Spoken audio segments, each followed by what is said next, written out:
and welcome.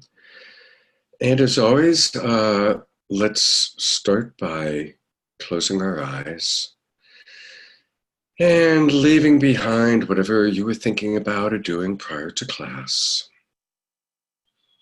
Dropping into conscious breath at your own pace.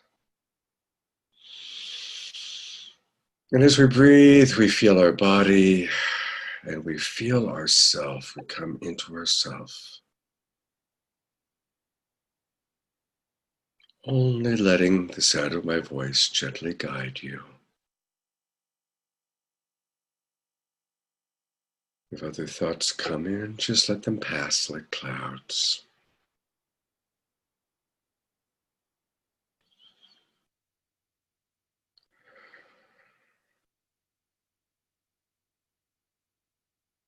And now we begin to really drop in, feeling our connection to ourself, appreciating all the wonderful people in this class we get to learn and grow with.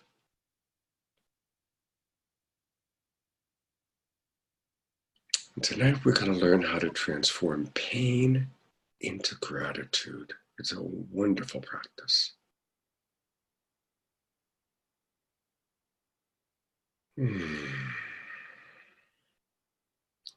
So I want to invite each of you to choose something that you're going to work with throughout about the first 45 minutes of tonight's class. Pick an experience in your life that's really painful and pick something specific. Pick a specific experience in your life. It can be recurring, but make it as specific as possible. Okay.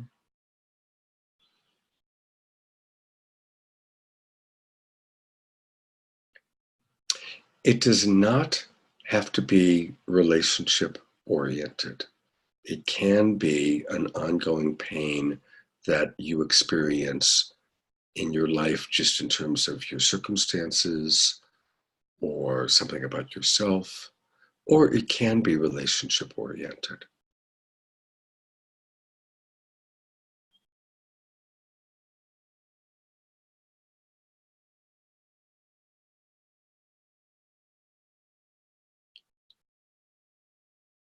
I'm not going to call on anybody, but by raise of hands, if you have not figured out what you're going to work with yet, raise your hand.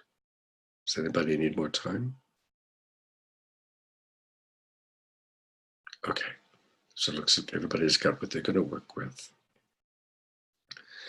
So as you, and you can keep your eyes open, you can close them, whatever you prefer. But as you drop into this pain, what are the sensations that go on in your body? What are the uncomfortable emotions? You know, there's emotions, sad, hurt, confused. And then there's body sensations, tightening of the throat, heart palpitations, stomach hurts. So noticing what are the emotions that come up for you, the feelings, and what are the sensations?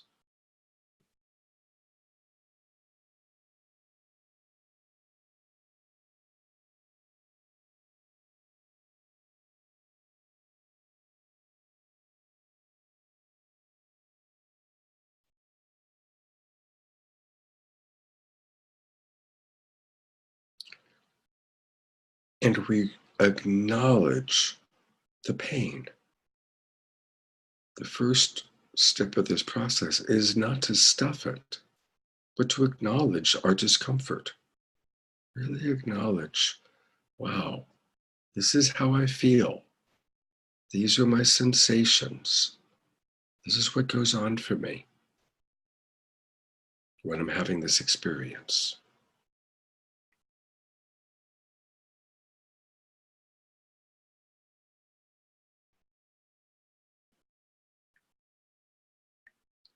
So now I'm going to invite each of you, other than Candace, to write into the chat box When I experience whatever your painful thing is, what you feel and what your sensations are.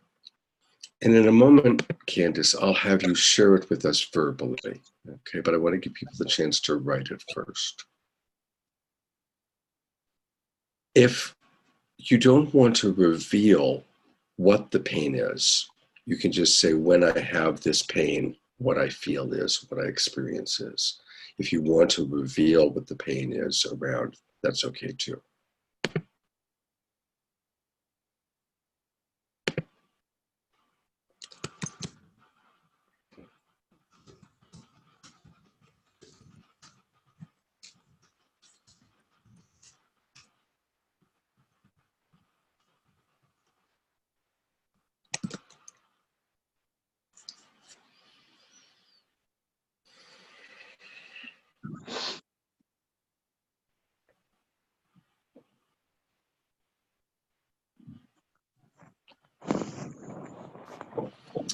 And so that I'm going to read just a few of these as they come in. Laura, and this week, Candace can kind of be experiencing this. Laura writes, when I experience this thing, I feel sadness in my chest. Everything feels constricted. I feel short of breath. Hurts in my throat too. Patricia writes, when I have the pain of loneliness, I feel constricted in my throat and my shoulders go forward.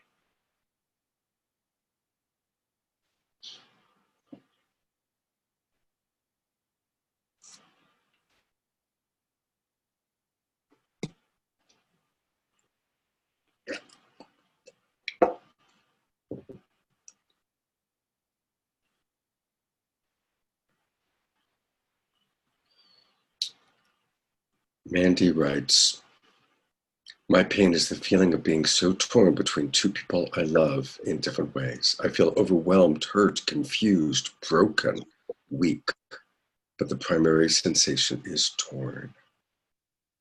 Anna Cabrera writes, overwhelming pain that feels clogged and sticky, tapping into collective experience, severe pain in my brain. Notice I need to call in big support. The topic is infant-child abuse. Wow.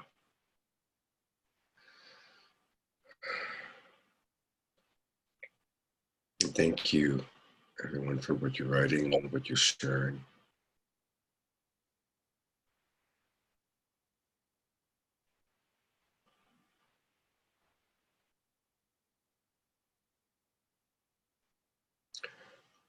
Candace, I've unmuted you. Would you like to verbally share what comes up for you? Yes, thank you. So the pain is the many pains that have come with going blind, and the first immediate bodily reaction as well as emotional is to close up and tell myself I should be over this. I'm not supposed to feel bad. And not wanting people to know that I'm struggling with it and just wanting to hide. Mm. Thank you, Candace. Mm-hmm. Yeah, I forget who it was, but somebody said that the most painful words are get over it. Like one of the most cruel things we can say to another person is just get over it. It's a very cruel thing to say, even if we're saying it to ourselves. And no, some things we never get over. We just learn how to work with it, how to manage it. And that's what this practice is actually all about. It's all about how to manage it. Now, whenever we're having a pain like this, and all of you are giving very extreme examples, significant examples, and I'm so appreciating the vulnerability and the sharing. Ultimately, there are certain needs, universal human needs, universal human values that are not being met. And of course, we've worked a lot with the list of universal human needs in our time together. And we're going to work with it again in this practice. So I am going to, that's interesting. It's not letting me share screen.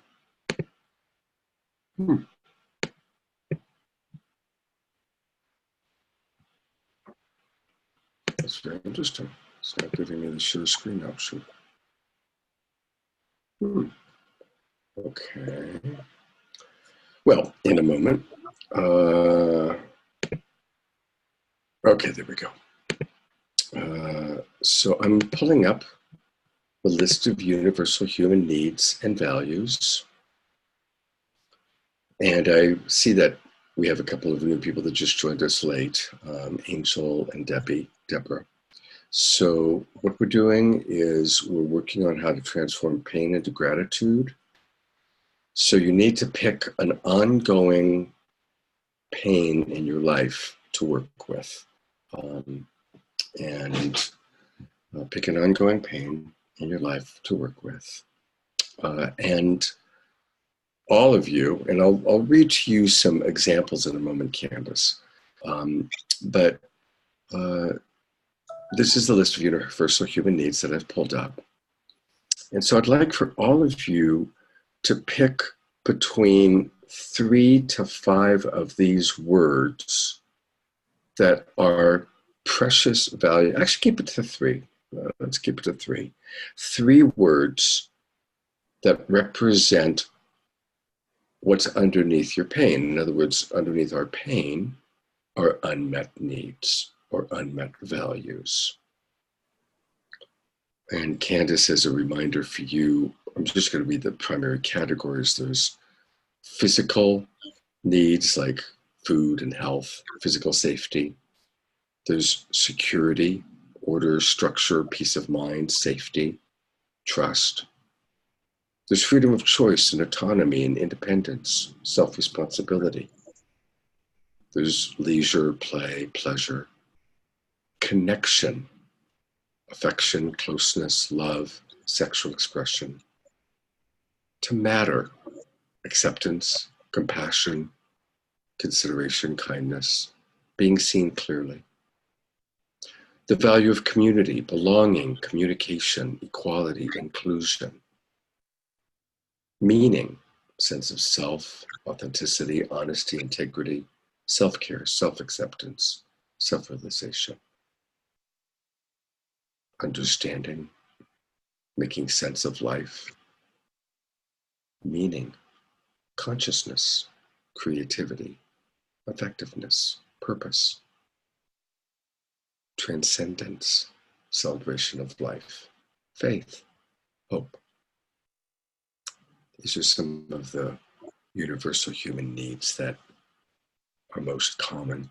The biggest ones usually are connection, safety, respect, appreciation, to be seen clearly, and to be understood. Those tend to be the primary needs in life. So of course, I'm going to ask everybody to pick 3 words that are the biggest needs or values that are not being met, correlated to the pain that you are working with today. And again, please write those into the chat box. And Candace, again, in a moment, I'll give you a chance to share with us verbally which of your needs are not being met by the blindness and the part of you that feels like you should get over feeling upset about it.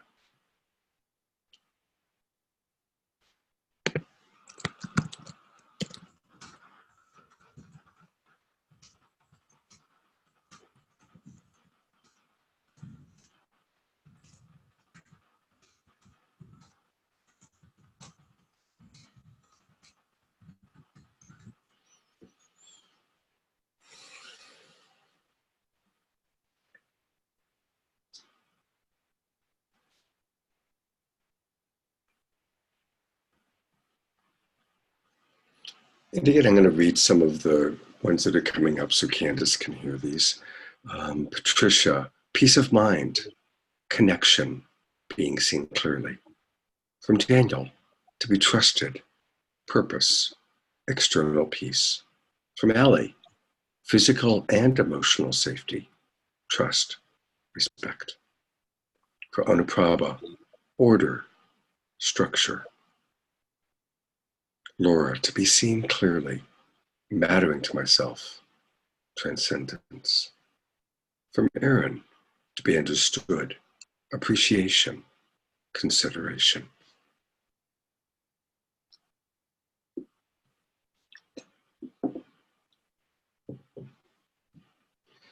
Candace, are you in touch with some of the universal needs and values that are not being met that you'd like to share with us? Yeah. It's hard to pick. It just seems like a lot of them, but to sum them all up, it would come down to that basic level of loss of independence and capacity to get my needs met on my own. Yeah, of course. So the loss of independence, self-reliance, freedom. Yeah. So and by the way, this is a practice I'm kind of introducing, and we're doing a fast version of. But when you're working with a client or with yourself, you really want to take your time. And the next couple of steps, we're going to go through a little bit faster than I would if it was a session, because it's more kind of a teaching. But in a session, these next few steps could take anywhere from 20 minutes to an hour. Because the next steps are to really acknowledge and mourn the unmet needs. So I think what I'll do is I'll just pick for a moment Candace. So if, let's just pretend any of us were coaching Candace, what we would do is we would really create time to mourn the loss of independence and to really feel that with her. So if we're coaching her, what does it feel like to lose independence? And to remember maybe times in our life when we lost our freedom, when we lost our independence.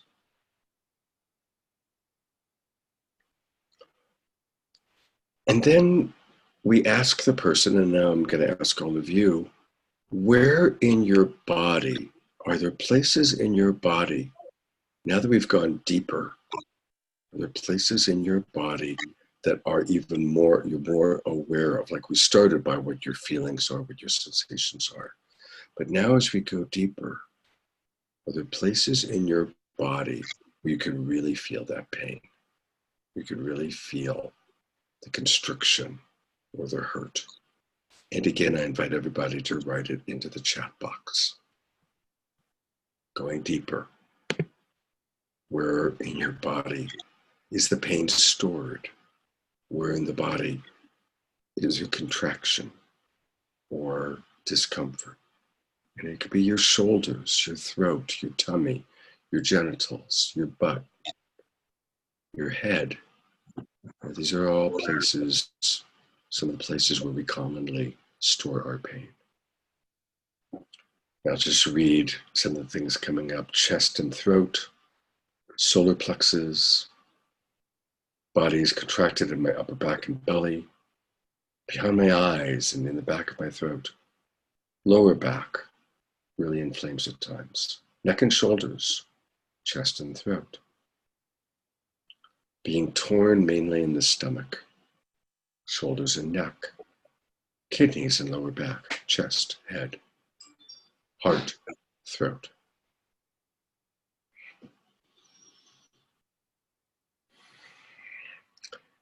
Now the next step is really what would take a long time in a real session. And I do want for each of you to do it because you've accessed your pain, but you're not going to necessarily be able to do it in all the ways. And this is the step called purging. It's the step where we deeply mourn and then we purge the pain. And there's a lot of different ways to mourn and purge. The example I'm going to give is kind of not fun to think about or talk about, but it's something that most of us can relate to. How many of you have had the experience where you ate something funky and all of a sudden your stomach starts sending the message of, I need to throw up? Meanwhile, the mind is going, no, no, no, no, no. I don't want to puke because puking is unpleasant. It's uncomfortable. It's gross. And the stomach's going, no, we're going to puke. And the mind is going, no, we're not. And the stomach's going, yes, we are. And the stomach usually wins. And so you go to the bathroom and you puke and it's gross and it's unpleasant and it's uncomfortable. And a few minutes later, you actually feel better. Who's had that experience? I'm not going to call on you, but just raise your hands. Yeah, almost all of us. So remember, when you're teaching this or you're leading this practice, it's a good example to give because most people can relate to it. Because most of us avoid going deep into the pain because our way of being, unless we've really trained ourselves otherwise, is to avoid pain or to ignore pain. So just like that example of the stomach, the mind doesn't want to puke and go through that process, but the stomach insists on it, right? But a lot of the times the stored pain that we have isn't loud enough, or we haven't learned how to purge. We haven't learned how to deeply mourn, right?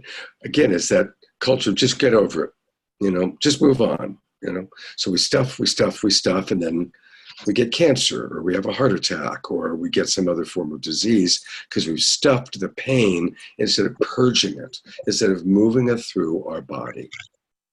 Okay. Now, there's a lot of ways to move it. Generally speaking, sound and movement. Pain is stored in the cells.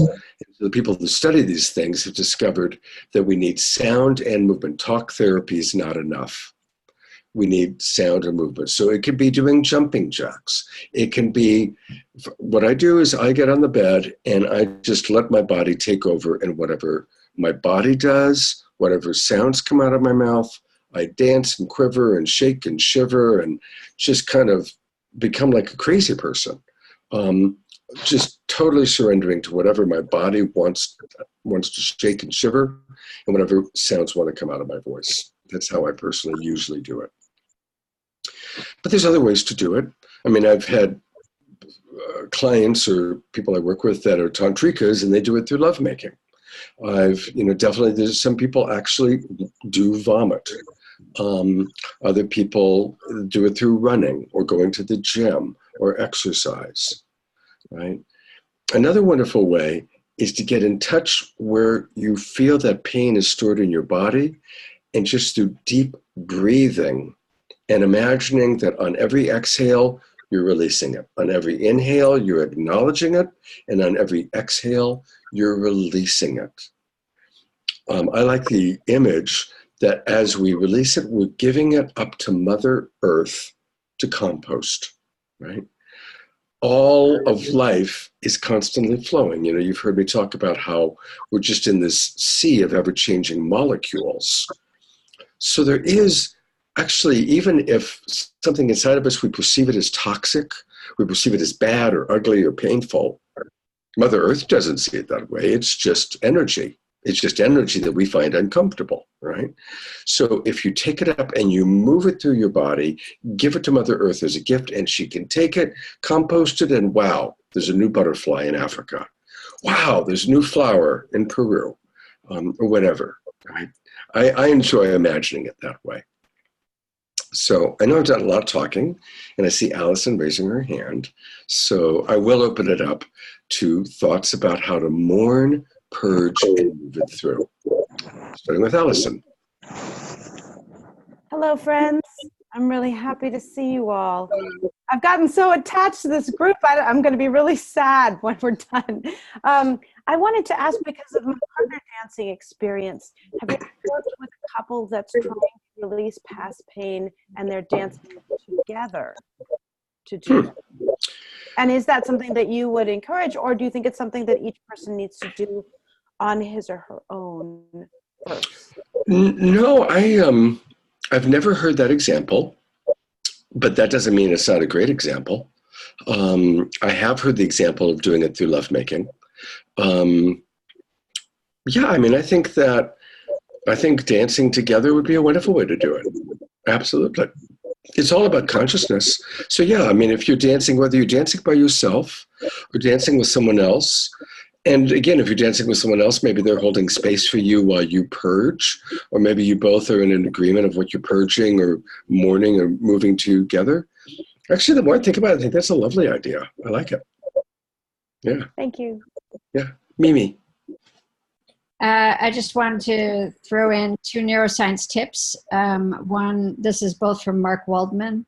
He was talking about when you're in the pain, if the hamster wheel is going, to make it grander and grander and grander, like the world collapses in and it comes and eats it. And then that's one way to like really amplify the pain.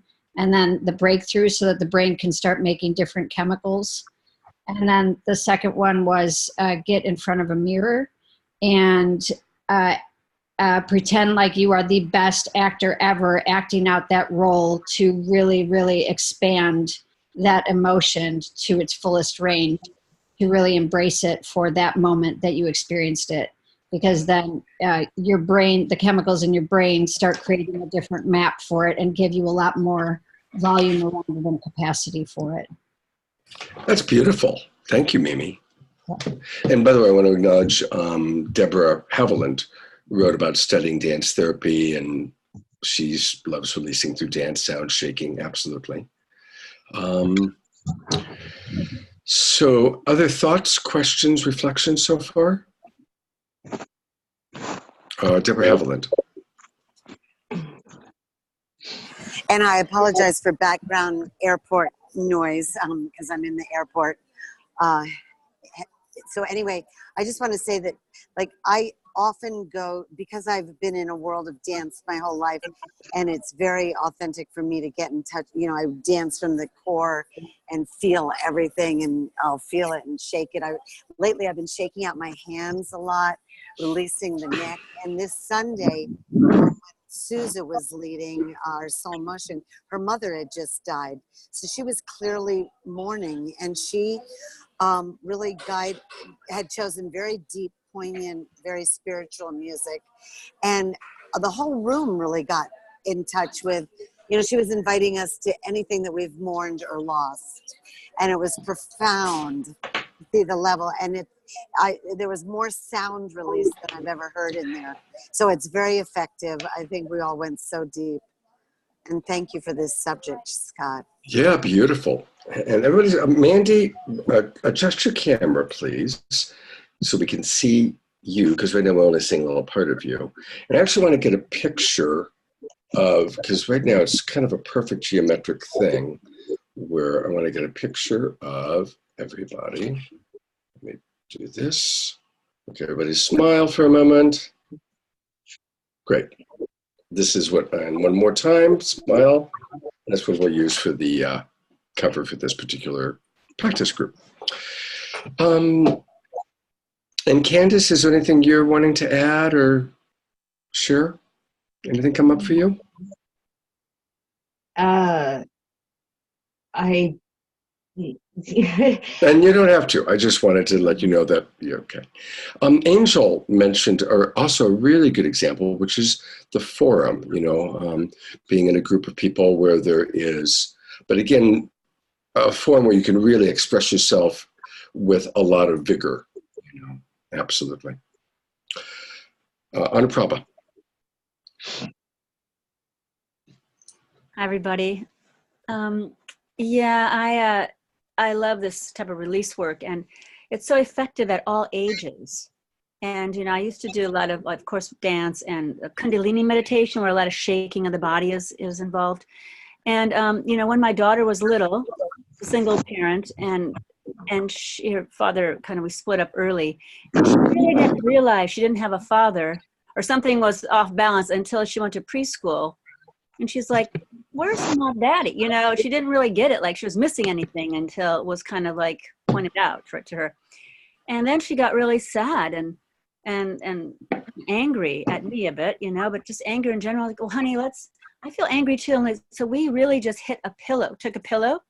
She's like 3. And I said, let's just hit a pillow together. You know, I had my pillow, she had her pillow, and we just let out sounds and said, yeah, I'm really, and she was very verbal, my child, Shoshana, and just would say, you know, I'm really sad. And just, we really let out this venting. And it was just really, you know, really a release for her, really somatic release. And really to this day, you know, Shoshana, my daughter, she is so in her body somatically. You know, she is really, really present in her body. And she is so easy in explaining her feelings and what's going on for her. And I feel that really helped. That, you know, acceptance of her pain and anger, whatever was in there would come out, you know, and we would just, you know, she would tell me, but we would just use that physical exercise of like, of the pillow. Yeah. And also became she's a really good dancer. Dance teaches dance. So she expresses a lot in that way. Yeah. So what a great teacher and leader of how to really manage emotion. Yeah. And really we see that with infants, you know. I mean, infants haven't learned how to stuff themselves, haven't learned how to censor themselves. So if they're upset, they cry. And if they're happy, they laugh. And they're just constantly, until, you know, they learn that they have to censor themselves, they're just totally authentic with whatever expression is naturally flowing through them, you know. Okay, so in this part, this is where a lot of time might take place to really properly move the energy. Now, because it's a class and we don't really have time for you guys to really do it properly, you know, I want to acknowledge that it's unlikely that any of you have done a significant movement of energy. You've gotten in touch with the pain, you've gotten in touch with it, you felt it, but this isn't really the right format to where you can really take the 20, 30, 40 minutes to purge it, move it, right? So I want to acknowledge that. But in this practice, that's essential, okay? And from transforming pain into gratitude is essential to actually move some of the energy. And the way that we know that we've moved at least some of it is we keep checking into the parts in our body that were uncomfortable and notice if they feel different. Okay.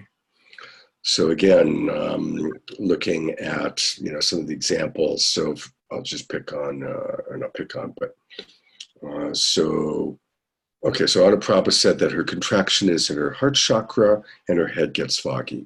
So if after doing whatever form of purging, you know, after doing the dance, after doing the shaking, after letting her daughter lead her through a ritual, you know, you check in. Wow, how's my heart feeling? Wow, how's my head feeling, right? Is there a difference? And we keep doing this until we feel a significant difference in our body. And often, not always, it depends on the situation of the body part, but often you can actually find an empty space inside your body where you moved the energy. Wow, there's some empty space now in your tummy. There's some empty space in your heart where you were holding that pain, where you were holding the grief. If you've moved it, there's actually some openness, right? Now, everybody's different. And when it comes to somatic work, everyone has a different connection to their body. So you got to really, if we're coaching people, and this is primarily a coaching practice that I'm presenting to you, although having you guys do it within yourselves to get a sense of it. But as coaches, you know, we really work with the person based on how they experience their body, right? So use their language, use their relationship to their body, use their own somatic way of experiencing so that there's no sense of you should be feeling this or you should be doing that. Is that clear to everyone? Anuprabha. Yeah, I noticed something interesting, and I think with my dynamic, it's powerful, is by me just speaking, you know, because it was so, with the group, because I was so scared to speak growing up, and it's such a scary thing, sharing in front of people, feeling, you know, I could, you know, just that I'll survive it, you know, really, you know, and that by just sharing, that last sharing, says my heart was feeling contracted, my head gets foggy, and then using that throat chakra, which is anyway, you know, tight, but I didn't even feel that. actually, but that throat chakra allowed the heart and my head to open up more. Mhm. Yeah, yeah, okay, absolutely. And then you support. So if I was working with you, I would support you to continue using your body's own intelligence in that way. Yeah. So we work with a person for a long time until they've purged enough or moved enough that they can feel a difference in their body and an opening or an empty space. Then we move on to the next step. We go back to what are the unmet needs. And usually you have them pick 3 to work with. Then, one at a time, you have them pick the first one they want to work with. And now I'm going to ask all of you to do that. So each of you identified at least 2 or 3 unmet needs. Pick one to start work with. Okay, pick one of the unmet needs connected to your pain. And I want each person to write it into the chat box. What's the one you're going to work with first?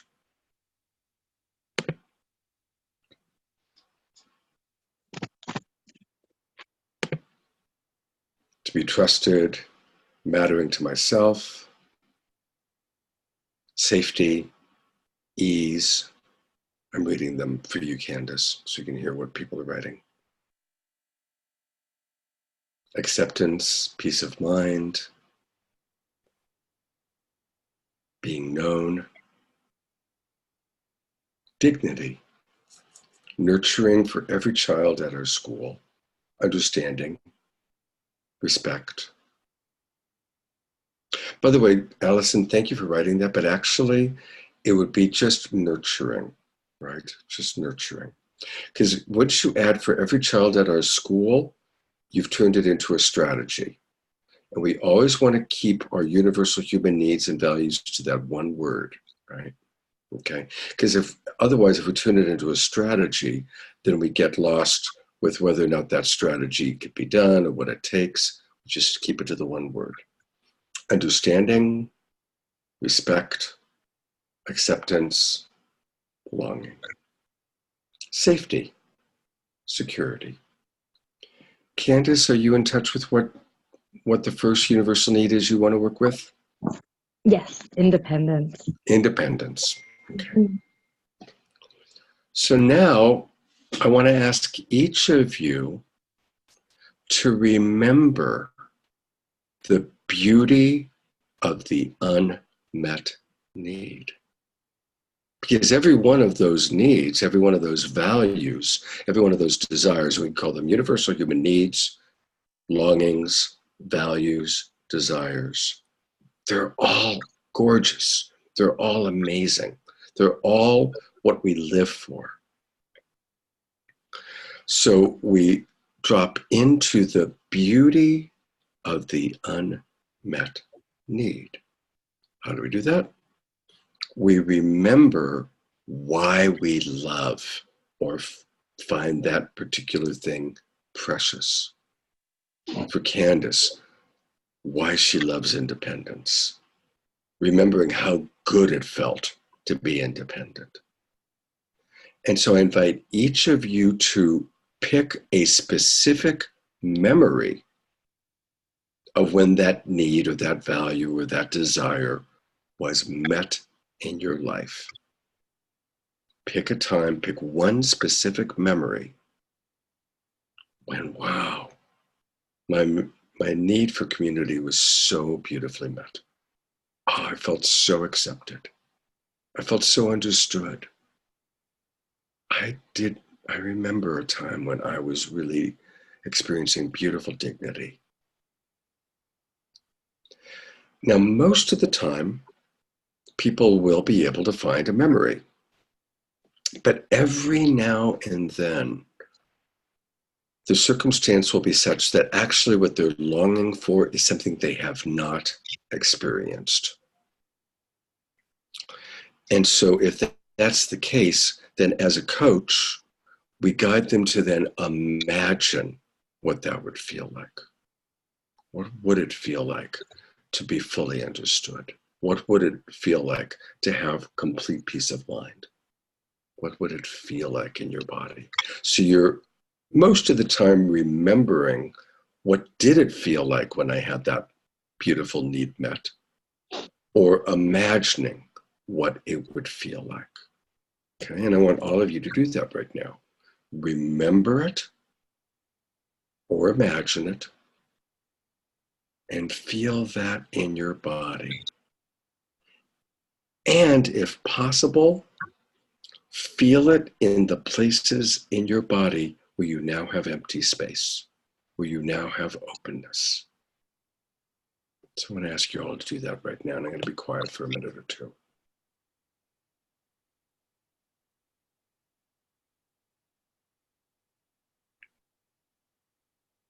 Feeling that precious need being met. How does your body feel? Can you bring that feeling, that sensation, into the place in your body where there had been contraction, where there had been discomfort?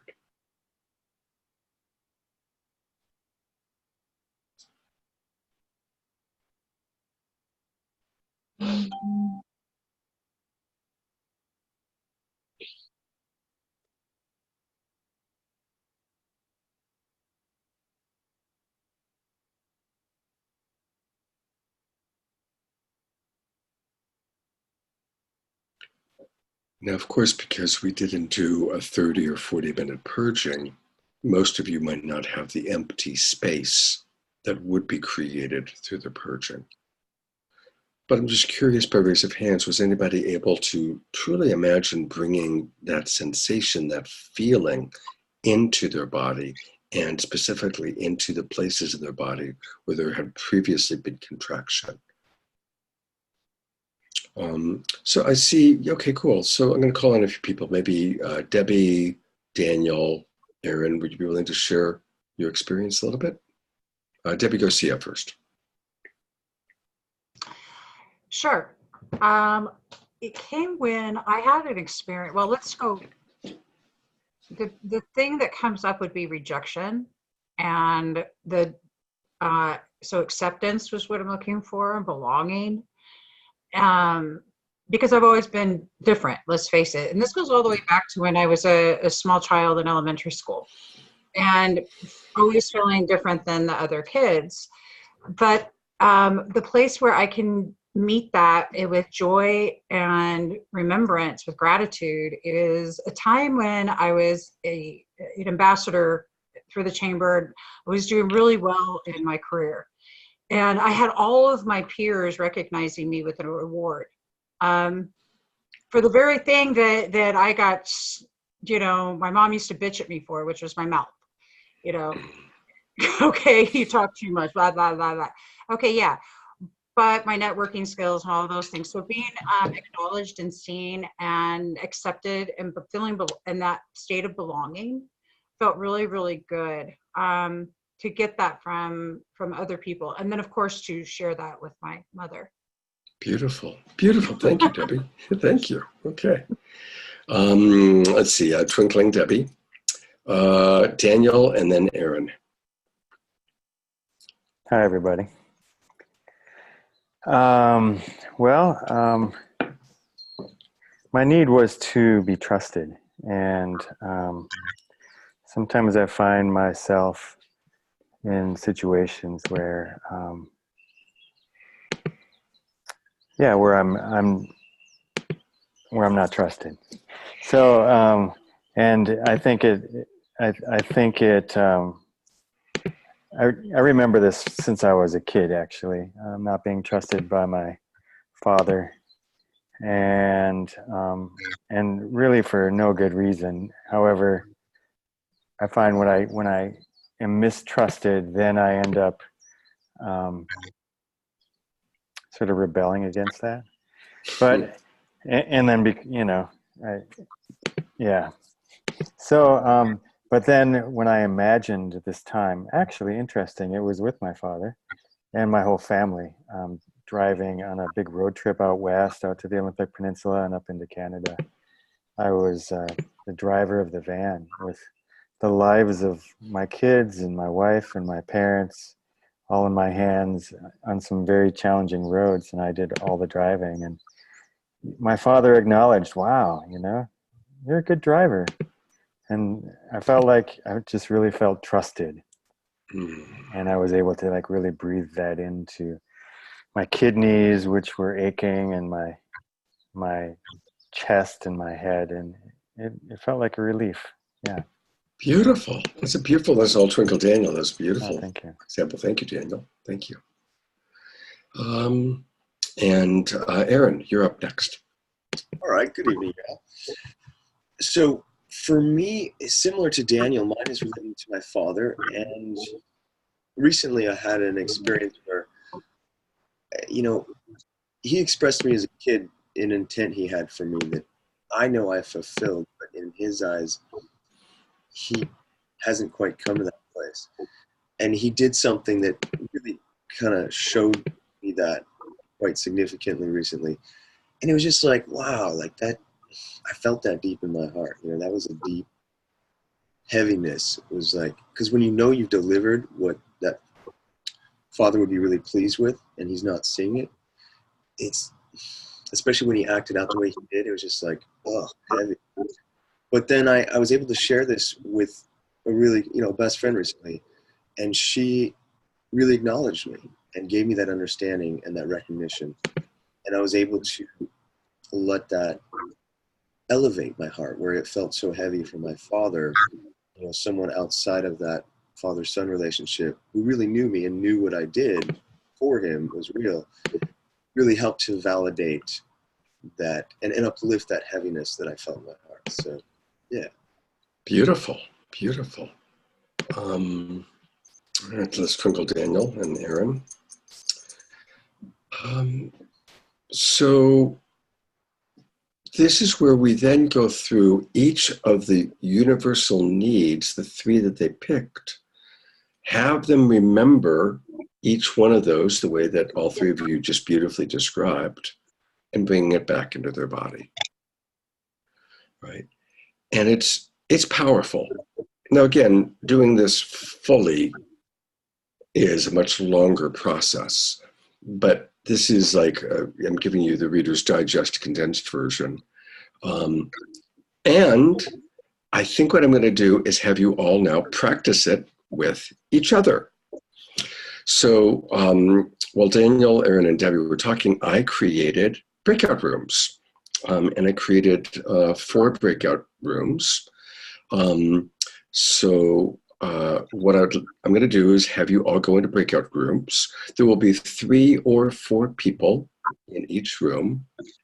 I will put into the Facebook Messenger link, you know, that we all use for Love Coach Academy.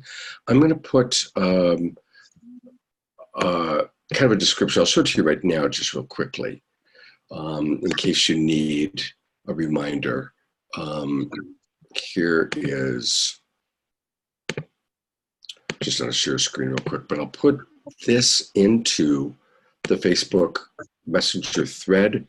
And this is kind of the one-page description of how to do this process, okay? But I'm going to have you guys all kind of review it and do it with each other. And for the breakout rooms, let me close this now.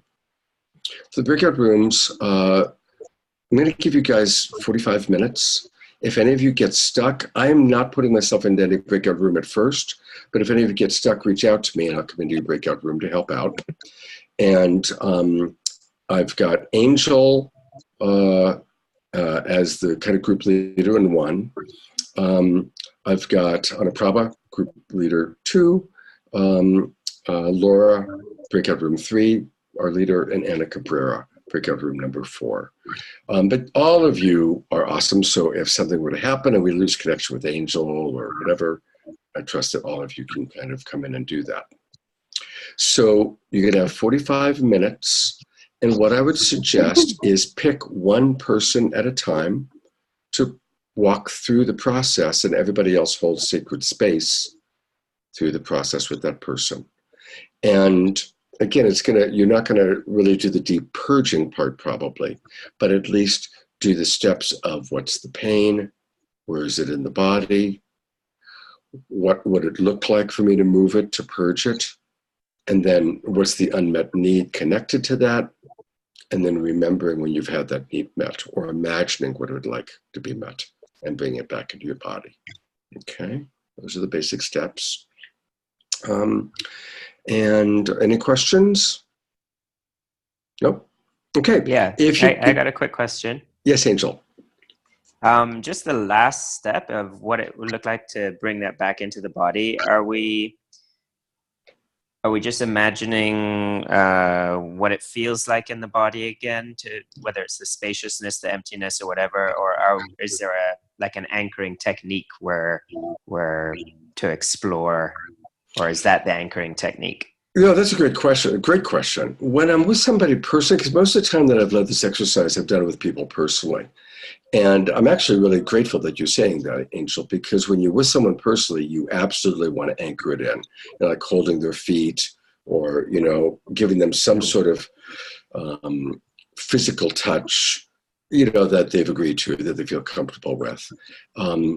But yeah, anchoring it in that way is usually a wonderful way to do it, as they're feeling it in their body, to anchor it in by squeezing their feet, or rubbing their shoulder or something like that is a wonderful way to do it. Now, of course, because we're all online, we can't quite do that. So I'd say mostly each person just, can you really feel that gratitude? Feel the gratitude for when you have had that experience. Can you feel it in your body? Yeah. Okay. I was wondering if they would maybe try anchoring themselves, like with their own hands or whatever, Sure, on that yeah. part of the body. So just Absolutely. to do a compression or a gentle, push, like planting a seed in the soil kind of thing. A big yes. And thank you for bringing that into the practice. Thank you. Cool. Let's all twinkle, Angel. Good move. Okay, I see that Debbie left, so I'm going to just move one other person into the room she was going to be in. Let me just see who I should move in there. Oh no, Debbie's actually still here. Who do we lose? Who is my? Laura. Laura. Yeah. Right. She had And to she, go. okay. So I am then going to make, and Debbie's leaving. So. I love you guys. Okay. Mandy, I am going to make you a group leader, and you are now going to be the group leader for breakout room number 3, along with Daniel and Mimi. Okay. All right, you guys. There's going to be 3 or 4 people in each room. So I'm opening the rooms. Please click join room. You've got 45 minutes, then we'll all come back and connect in with each other very briefly. And if any of you get stuck, send me a message and I will come hurtling into your room.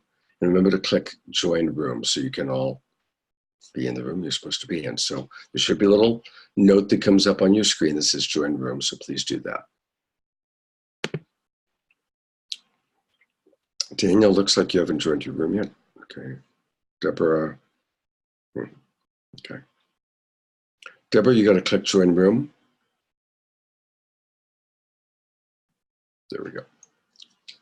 Oh, we're going to pause. Impressed and just humbled, kind of like moved by how much depth can come up, and just the really vulnerable sharing and the resonance among all of us. And for me, the healing that happens when we get to speak the truth and be seen, and even just, I could feel, as anyone who's an empath, I often say I wish I just had hours and hours to give each person, because my heart just goes out. But even in the containment there of the short time, it was very profound. I really feel blessed. Well, thank you. It's wonderful to have you back with us, Anna Cabrera. It's really nice. Yeah. Let's see, Anuprabha. Yeah, what I really love about these steps is the, going into the specific painful trigger, but then staying out of the story. And when you stay out of that story and go into the emotions and go into where you're holding this pain, where is it in the body? what is your heart saying? What is your gut saying? What's, just the feelings, the sensations, and just going deeply into that is very powerful. So I think we really enjoyed that. And it really wasn't even necessary to get to gratitude is what, that was one aspect. Now, maybe you're not ready for gratitude, and that's okay. Yeah, that's right. That's right. Okay. It's no, you don't have to be, that can be, there's still the character strengths of being present, being present in those emotions, and the willingness and the courage and the bravery that it takes to go there and Thank you. be there. So yeah, thank you for pointing that out, because look at, and normally when you're working with a client, this can be a 90-minute process. And at the 90 minutes, the maximum amount of time on the story is a minute, right? Yeah. And everything else is what's really alive, right? Our feelings, our needs, our sensations. So thank you for pointing that out. And yeah, you're right. We don't get to the gratitude until we're ready, and that's, again, normally after significant purging. And then finally, let's hear from our street angel, Mandolin. How'd things go with your pod? It was very intimate and just comforting. We just had a very nice chat with each other and deep, vulnerable sharing.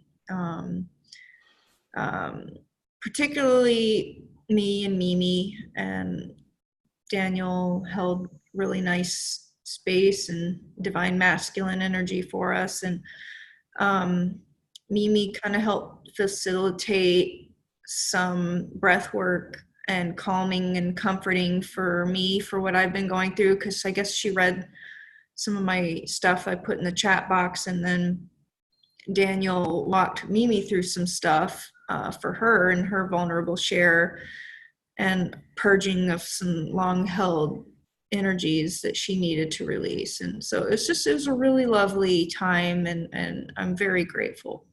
Beautiful. Good job. Let's twinkle, everybody. Twinkle our pod leaders. Twinkle each of you for participating. Good job, everybody. So just, again, a reminder that I am going to continue the current Saturday class and the Wednesday nights with this current configuration of people until the end of the month. Then in February, I'm going to start a new round of Relationship Essentials, but instead of teaching it with Emily, I'm going to be teaching with Debbie Garcia, and also bring in guest teachers. And then I'm going to have an evening or an afternoon, we'll figure it out, with those of you who really want to take the next step of Love Coach training, where I'm actively watching you coaching other people. We're working on marketing. I'm going to bring in some, people that can't afford coaching but want coaching. So in exchange for getting coached, they get to be watched. And I'll talk with, each of you, privately about what that's going to entail. And I'm kind of putting all that together over the next week or two. So that's kind of the update there. All right. I have a 8 o'clock session.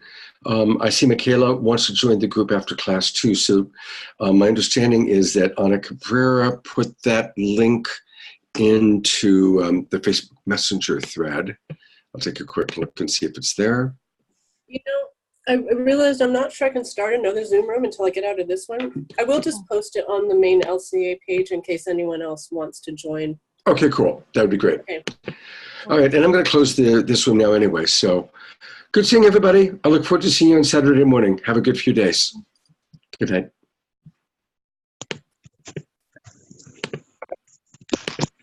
Love you, Scott.